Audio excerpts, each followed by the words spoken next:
Hello everyone, this is Professor Roman.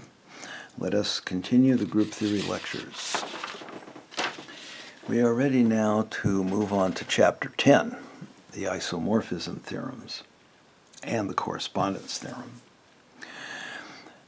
We've discussed group homomorphisms and we've used them quite a bit actually up to now, but there's more that we can talk about. And before doing so, though, I want to make a few remarks about functions in general. Some of this I may have already used tacitly, but I want to at least make it explicit at this point. Perhaps I should have done it earlier, I don't know. The action of a function from a set S to a set T on an element little s in the domain is denoted either by fs or f of s with parentheses. It's quite common to see the parentheses dropped in various textbooks. I remember when I first saw it, it really bothered me. It seemed more difficult to follow this than to follow this. Maybe that was because I had had several years of calculus where parentheses are always used. But one does find this to be convenient once one gets used to it. If P of x denotes the power set of x, then there are two maps associated with a function from S to T. One is the induced map that sends the power set of S to the power set of T. So a subset x of S is mapped by the induced map F to the set of all images of the elements of the set X. And one generally uses the same symbol for the induced map, and even it doesn't even really bother to call it the induced map, they just think of it as the function. The function applies to elements, it also applies to subsets of the domain. The induced inverse map, denoted by F inverse, sends the power set of T to the power set of S.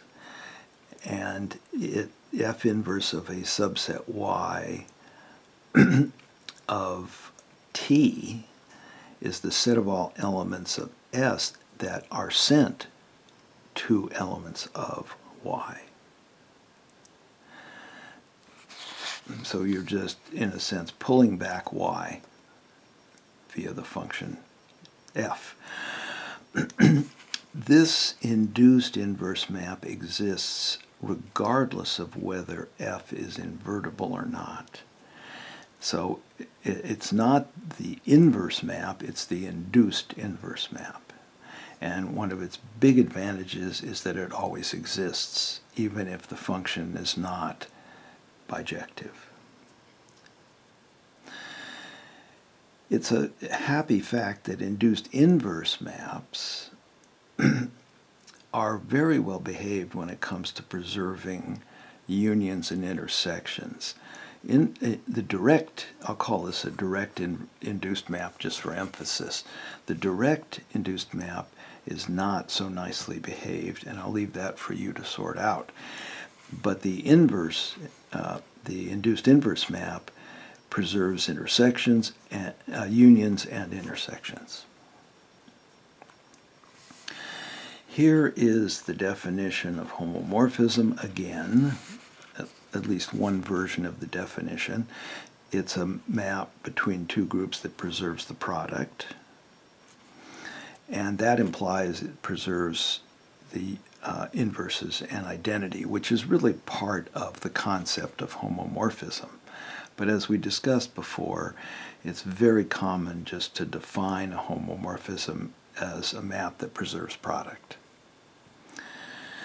And there are various types of homomorphisms. A surjective homomorphism is called an epimorphism.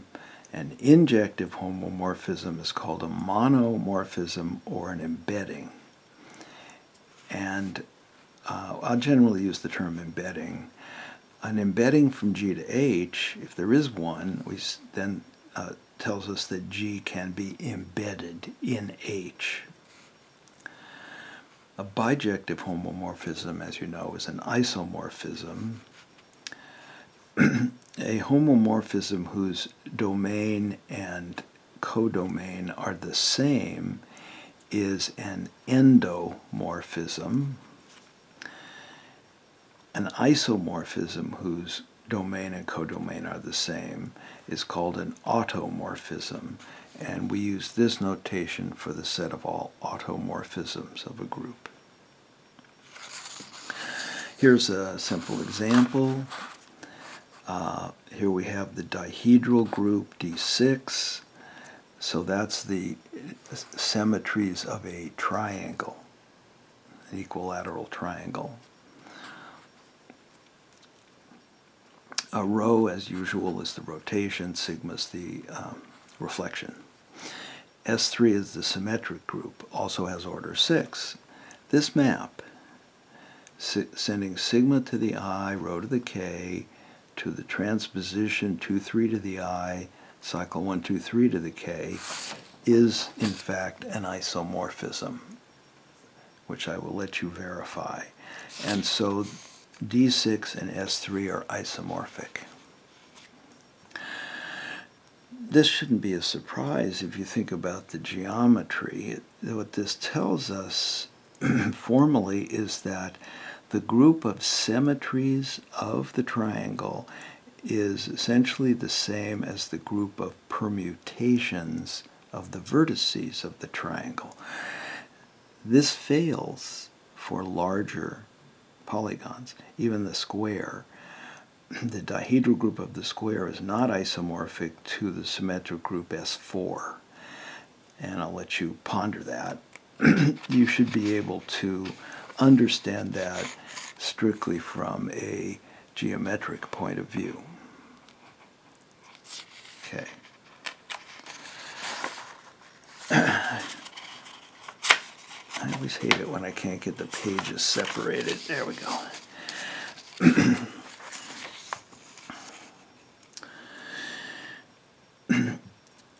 In general, induced inverse homomorphisms are more well-behaved than induced direct homomorphisms when it comes to group theoretic properties as well. In this case, it's sort of a minor difference, but if you have a group homomorphism, then it will preserve subgroups. So if S in one direction, if S is a subgroup of G, then sigma S is a subgroup of H. As to preserving normality, that happens when sigma is surjective. So surjective images preserve normality. Okay. And I will again let you sort out why surjectivity is required. Induced inverse maps, however, preserve subgroups and normality without any additional restrictions. We have discussed already the kernel of a group homomorphism and why, at least one of the reasons why it's so important, they are normal subgroups. We also discussed the fact that you can tell whether a homomorphism is injective or not. It will be injective if and only if its kernel is trivial. Now, kernels are normal subgroups, but in fact, the converse is true. Any normal subgroup, say N of a group G, is in fact a kernel of an appropriate homomorphism. And so the concepts of being normal and being a kernel are actually equivalent. There are two ways of looking at the same concept. And to see this, we need a very important definition. I guess that's silly. All definitions are important, but this one may be particularly important. Let G be a group and let N be a normal subgroup of G. The map pi sub n from G to the quotient group, G mod n, that sends an element A of G to the corresponding coset, of which it is a coset representative, is called the natural projection map or the canonical projection map. Sometimes it's called just the natural map or the canonical map. It's also called projection modulo n. So it's got a bunch of names. It's very important. It's a homomorphism, of course. It's also surjective, so it is in fact an epimorphism. And one should be careful not to confuse it with the term projection that we talked about when we talked about external direct products and the projection maps. They're different types of projections. Now, any normal subgroup n of G then is actually the kernel of the corresponding canonical projection, because pi n of A is equal to the identity coset n if and only if an equals n, if and only if A is in n. So the kernel of the canonical map is in fact just n. Okay, let's now examine the isomorphism theorems. There are 3 isomorphism theorems, and they are called isomorphism theorems because they describe special isomorphisms. These 3 theorems have analogs in linear algebra and in ring theory. If you watched my linear algebra course, then you would have seen the discussion there of the isomorphism theorems. And when I get around to doing the ring theory lectures, I will of course include the isomorphism theorems for rings as well. The first isomorphism theorem is the key result because the other 2 theorems follow almost directly from the first one. So let's look at the first isomorphism theorem. This says that any group homomorphism, sigma from G to H, induces an embedding of the quotient group G mod the kernel of sigma into H. So another way to put that is that the quotient group G mod kernel of sigma is isomorphic to a subgroup of H. Factor G by the kernel of sigma and we get essentially a subgroup of H. So to be more specific, let's let K be the kernel of sigma. Then we define the induced map sigma bar from the quotient group G mod K into H by setting sigma bar of the coset AK to be sigma of A. Now, the first item of urgent business is to show that this map is well defined because it looks like it might depend on the coset representative of each coset. But if B is another coset representative for the coset AK, or equivalently if B belongs to AK, then B has the form A little k for some little k in capital K, and so sigma B is sigma A, sigma K, but sigma K is the identity because K is in the kernel of sigma, and so we just get sigma of A, so sigma B equals sigma A. So this function, sigma bar, is well defined.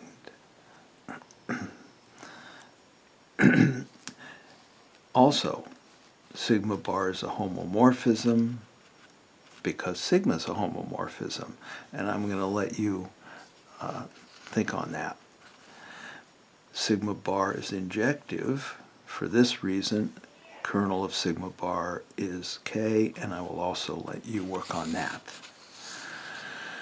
So, sigma bar is an embedding, And since the image of sigma bar is equal to the image of sigma, it follows that sigma bar is an isomorphism from the quotient group G mod K onto the image of sigma. So it looks like this. Now, I don't know why I called this a warning. I think I'll take it off. As we have discussed, when attempting to define a homomorphism, or actually any function, sigma, from a quotient group into some other group, whose domain is here a quotient group, we have to immediately check that this is well defined. If there's any hint that our definition of sigma involves coset representatives, then we could be in trouble. But the first isomorphism theorem provides a way to circumvent this issue. It doesn't ameliorate the problem. If sigma is not well defined, then you're dead in the water. But let me give you an example that illustrates what I'm talking about. A way around having to check that sigma is well defined. In chapter 9, theorem 9.6, we established this isomorphism. And we did so by defining a map sigma from this quotient to this direct product. And the definition looks like this: sigma of H1, H2, N1, N2. This is actually an arbitrary member of this quotient group, if you recall our discussion, that this is mapped to the ordered pair H1N1, H2N2. We had to immediately show that this map is well defined because it clearly involves coset representatives here, so we have to check that it is independent of the choice of coset representatives. But now that we have the first isomorphism theorem, we have an alternative. And that is to define a map, tau, from the direct product, H1 direct product H2, that's the numerator here, to this direct product by tau of H1, H2 is equal to the same ordered pair we had before. There is no issue of whether tau is well defined or not. It is, because every element of this direct product has a unique representation as a product, little h1 times little h2. That's because these subgroups are essentially disjoint. So there's no issue of well-definedness. It is well-defined.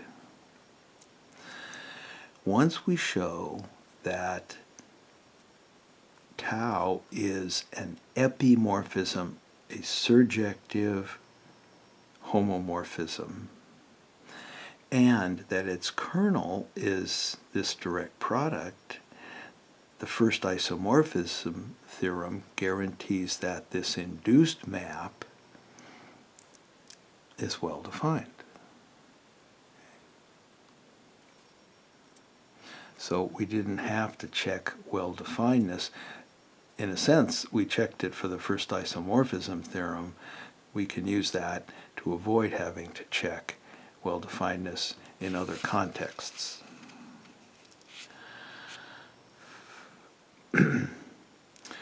The other two isomorphism theorems are special cases of the first isomorphism theorem.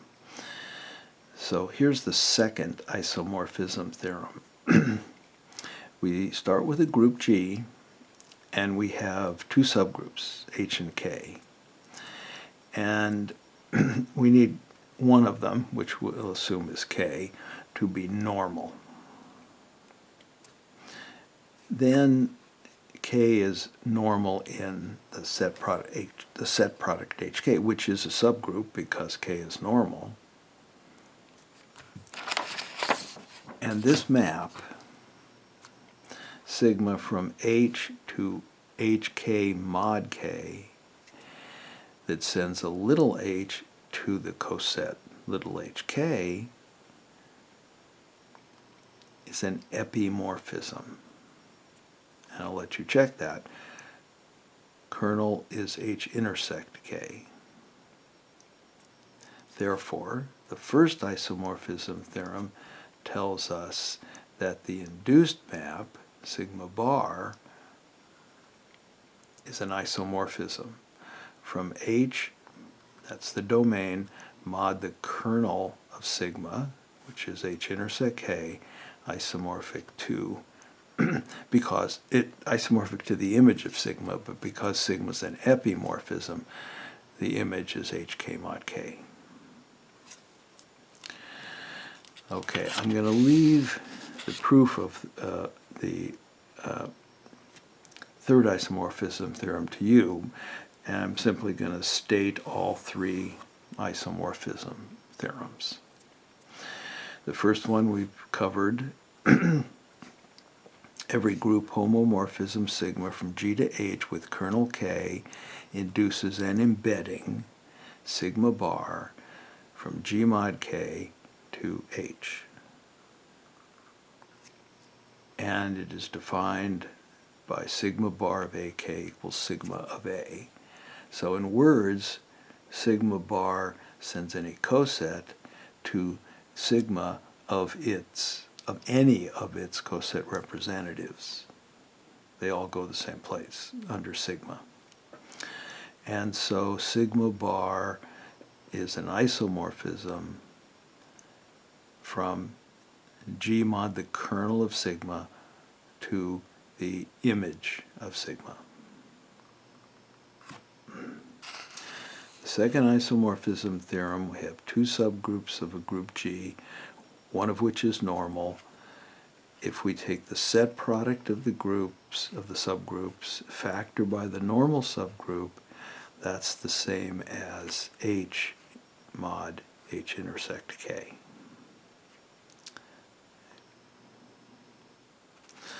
The third isomorphism theorem looks like this. We have two normal subgroups of G, and one of them, H, is contained in the other K. So H is the smaller of the two. Then K mod H is normal in G mod H. Okay? And the quotient G mod H mod K mod H is isomorphic to G mod K. So there is, in fact, some cancellation going on here, if you want, of the H's. But again, one has to be careful about, I mean, that's okay as a mnemonic device, but that's its only purpose. And so when we're dealing with finite groups, the index of G, of K in G, is the index of K mod H in G mod H. Okay. So I have to say if G is finite, we're not going to discuss the infinite case. Okay, so those are the three isomorphism theorems. The first one is critically important. It's a very useful tool. And if you decide only to learn one of these, you should choose the first isomorphism theorem. The second and third, you don't need to memorize. You can look it up. If you can look either one up if you need it, or you can derive it if you remember the setting for it. So I wouldn't stress out over the second and third isomorphism theorems. They're not nearly as important as the first.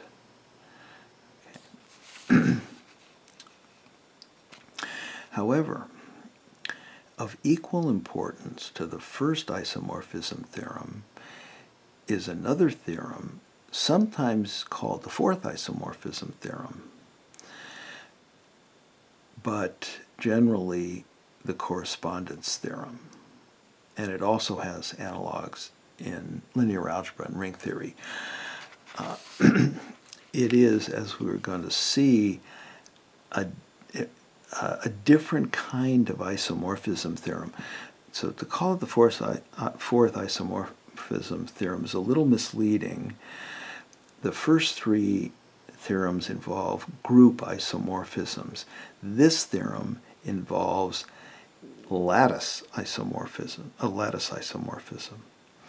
So I do not use the term fourth isomorphism theorem for fear that it is somewhat misleading. So correspondence theorem is a much better term. So let G be a group and let N be a normal subgroup of G. The correspondence theorem describes the order relationship between two lattices, the lattice of subgroups of G that contain N.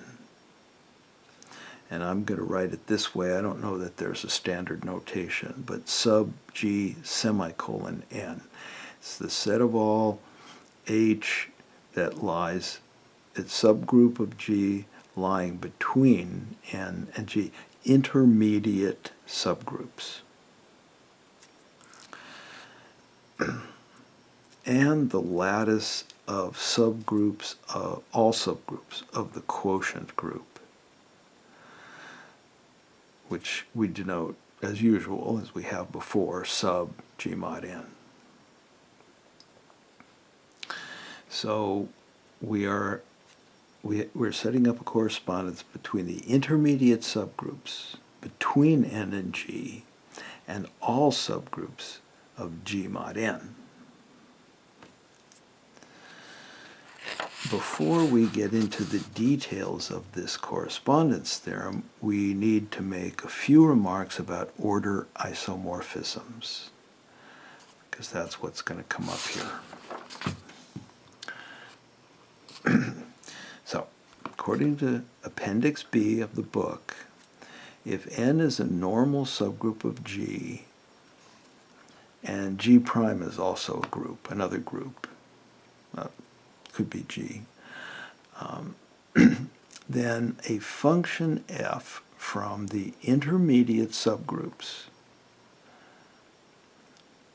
the subgroups of G containing N, and the subgroups of G prime, is an order isomorphism, also called a lattice isomorphism because both of these are lattices, in fact complete lattices, if F is a bijection and if for all intermediate subgroups, all subgroups containing N, A is a subgroup of B if and only if F of A is a subgroup of F of B. So this is preservation of the order relation in both directions. And it has to be a bijection. This is the subgroup symbol, but we're dealing only with subgroups. So to say that A is a subgroup of B is equivalent to saying A is contained in B, because everything is a subgroup of G. Moreover, lattice isomorphisms in general, and in this case in particular involving groups, preserve meets, which are intersections, and joins, which are more complicated, as you know, than unions. They're not unions in general. Actually, an order isomorphism also preserves unions, but we don't care too much about that, because taking the union of subgroups is not really fruitful. So here is the summary. G and G prime are groups. N is normal in G. and let F be a lattice isomorphism from the subgroups of G containing N to the subgroups of G prime. Then F will preserve meets, which are intersections, and joins, so that looks like this and like this.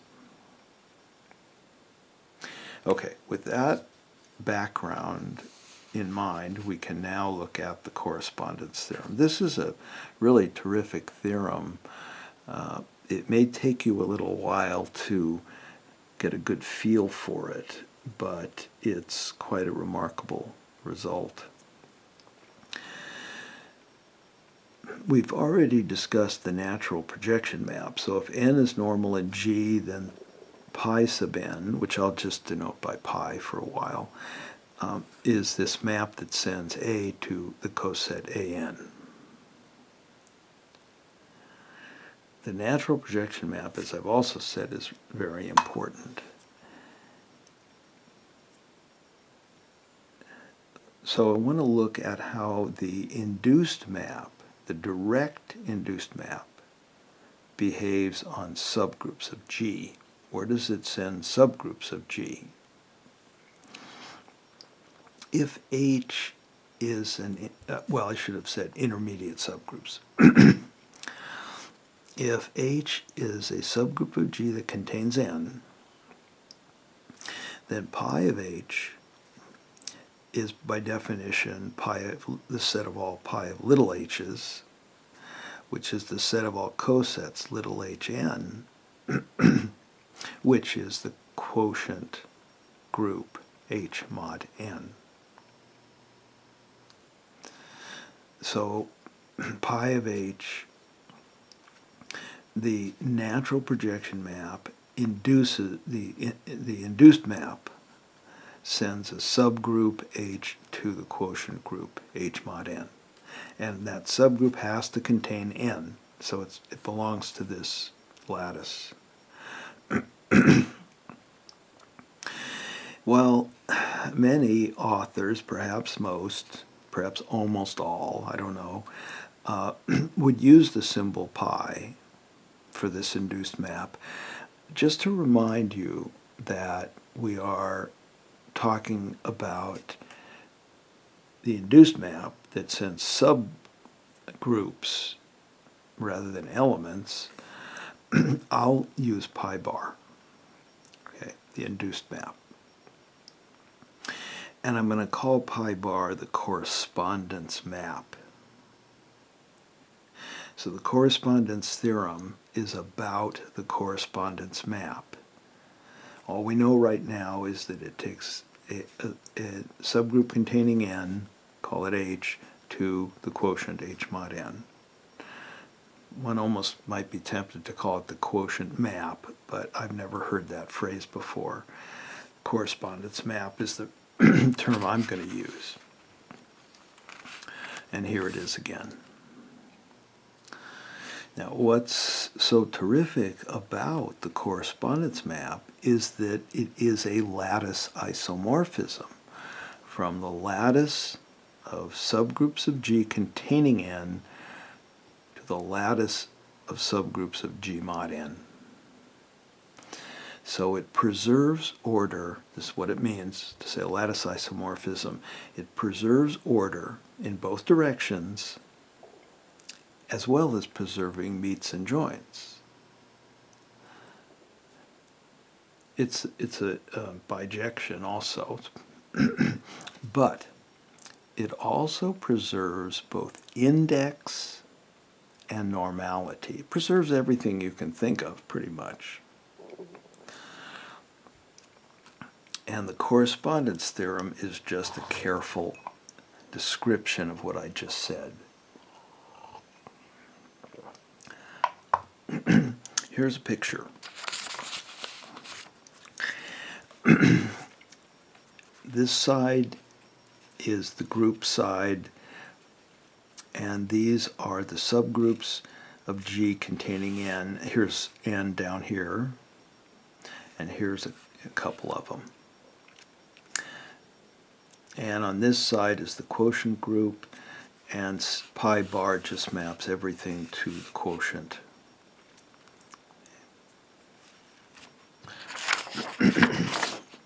And this map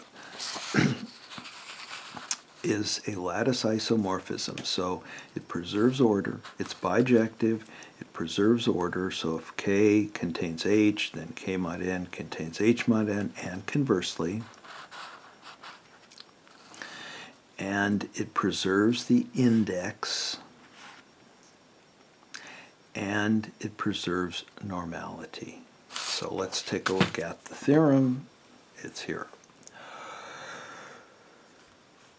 Let G be a group, let N be a normal subgroup of G. Then as shown in that figure, the correspondence map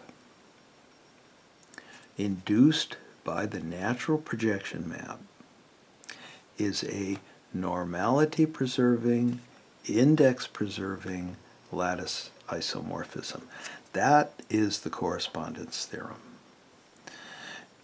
It's not usually stated in these words. It could be normality-preserving, index-preserving. That is something that everyone should understand at this point. But lattice isomorphism is another story. And that's because in many courses in group theory at the undergraduate level, lattices are not discussed. At least that's been my experience. There may be other courses where it is. All right, so specifically, the induced map, the correspondence map, is a bijection, and it preserves order in both directions. This tells us something we have known for some time, and that is every subgroup of G mod n has the form H mod n for a unique H in this lattice. We first encountered this when we talked about the cancellation theorem.